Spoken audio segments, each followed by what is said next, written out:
Assalamualaikum warahmatullahi wabarakatuh. Hai anak-anakku kelas 4, bagaimana kabar kalian? Semoga kabar kalian selalu sehat dan terus bersemangat. Pada pertemuan kali ini kita membahas pembelajaran yang keempat, yaitu subtema 2, keberagaman makhluk hidup di lingkunganku ya. Melanjutkan pembelajaran yang ketiga kemarin, kalian sudah mengenal bagian-bagian tubuh dari burung. Pada pembelajaran 4 kita akan membahas apa? Yuk selanjutnya kita berdoa sesuai dengan ajaran agama dan keyakinan kita masing-masing supaya mendapatkan ilmu yang bermanfaat. Berdoa dimulai, berdoa selesai. Selanjutnya kita salam PPK dulu ya. Salam PPK, cerdas, berkarakter, menyenangkan, luar biasa. Yes. Anak-anak, selanjutnya marilah kita ikuti video pembelajaran ini sampai habis ya, dan jangan di skip. Apa dampak dari perburuan hewan liar? Sikap apa yang harus kita lakukan dengan hewan-hewan liar? Anak-anak, perburuan liar akan membawa dampak yang tidak baik. Dampak tersebut bisa menyebabkan hewan punah dan kerusakan lingkungan. Yuk kita pelajari lebih lanjut. Harimau masuk desa, warga cemas. Beberapa minggu belakangan ini warga desa Badung hidup dalam kecemasan. Hal ini terjadi karena beberapa kali terlihat beberapa ekor harimau masuk ke area pemukiman warga. Desa Badung memang terletak tak jauh dari hutan. Harimau-harimau tersebut memang belum mengganggu warga. Mereka hanya berkeliaran seperti sedang mencari makan. Warga desa Badung berupaya mengamankan ternak peliharaan mereka. Ketika malam tiba, warga pun bergantian melakukan ronda untuk menjaga agar harimau-harimau tersebut tidak mengganggu. Sesungguhnya, apa yang terjadi pada warga sudah lebih dahulu dirasakan oleh harimau-harimau penghuni hutan tersebut. Warga memang sering masuk ke hutan untuk melakukan penebangan hutan untuk memperluas ladang kopi mereka. Tentu saja hal ini mengakibatkan habitat hewan semakin sempit. Hak hidup hewan yang menjadi penghuni hutan terganggu. Pohon-pohon yang menjadi sumber makanan hewan-hewan kecil dirusak. Akibatnya hewan-hewan kecil tersebut mencari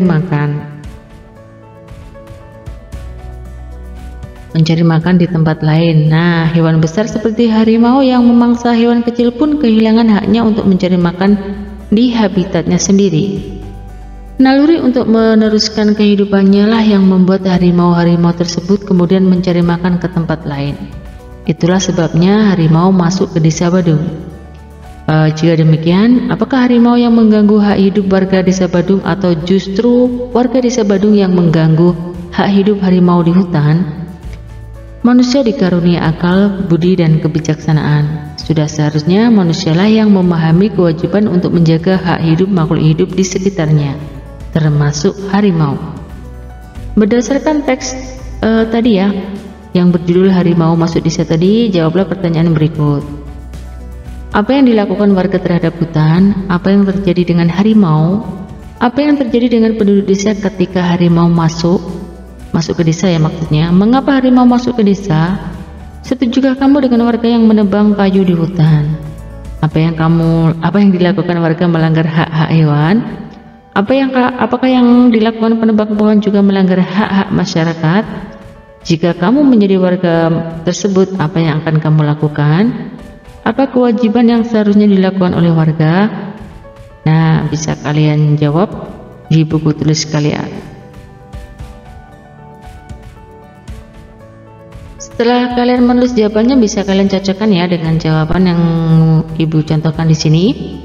Misalnya di sini yang dilakukan warga terhadap hutan, yaitu warga melakukan penebangan hutan untuk memperluas ladang kopi mereka. Apa yang terjadi dengan harimau? Harimau memangsa hewan kecil kehilangan haknya untuk mencari makan di habitatnya sendiri. Dan seterusnya, silakan dicocokkan dengan jawaban kalian. Pause video ini supaya kalian mudah mencocokkan dengan jawaban yang sudah kalian kerjakan di buku tulis kalian.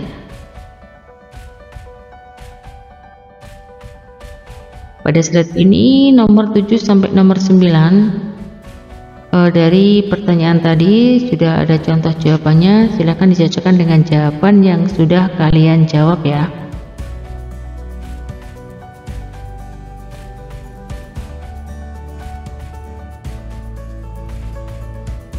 Ada beberapa orang berburu hewan liar dengan berbagai alasan. Apa setujukah kamu dan apa pendapatmu? Nah, misalnya di sini alasan atau pendapat. Setujukah kamu dengan alasan tersebut? Jelaskan. Misalnya berburu hewan dijadikan sebagai pakaian. Tidak setuju karena membuat pakaian dari kulit hewan itu mengganggu habitat hewan tersebut ya. Nah, di sini sebagai pemburu tidak setuju karena pemburu dapat mengakibatkan hewan punah. Digunakan sebagai kegiatan upacara ya. Dari hewan tersebut tidak setuju karena memanfaatkan bulu hewan dapat mengancam kelestarian hewan. Nah, ini alasannya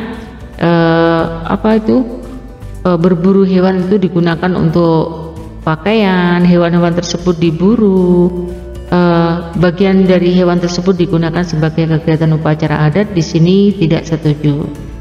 Apakah dampak bagi lingkungan? Adakah dampak ya? Dampak bagi lingkungan ada. Dampaknya jika memburu hewan, banyak hewan yang mati ya. Dampaknya jika kegiatan digunakan untuk kegiatan upacara, maka banyak hewan mati karena dimanfaatkan bagian tubuhnya. Selanjutnya dampak bagi orang lain ya. Dengan memakai baju dari kulit hewan berarti merampas hak orang lain. Dengan memburu hewan merampas hak orang lain. Dengan menggunakan bulu pada upacara adat melanggar hak warga lain.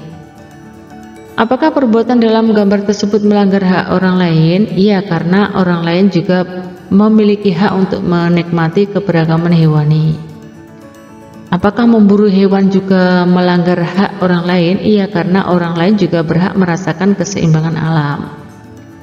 Apakah menggunakan bagian dari hewan dalam kegiatan upacara juga melanggar hak orang lain? Ya, tentu, karena warga yang lain juga berhak mendapatkan keindahan dari bulu burung tersebut. Lalu apa saran kamu? Nah, sebaiknya membuat pakaian dengan bahan yang lain saja, seperti bahan sintetis. Sebaiknya hewan juga tidak diburu ya, untuk alasan apapun. Dan untuk hiasan upacara adat sebaiknya menggunakan bahan lain, imitasi atau sintetis.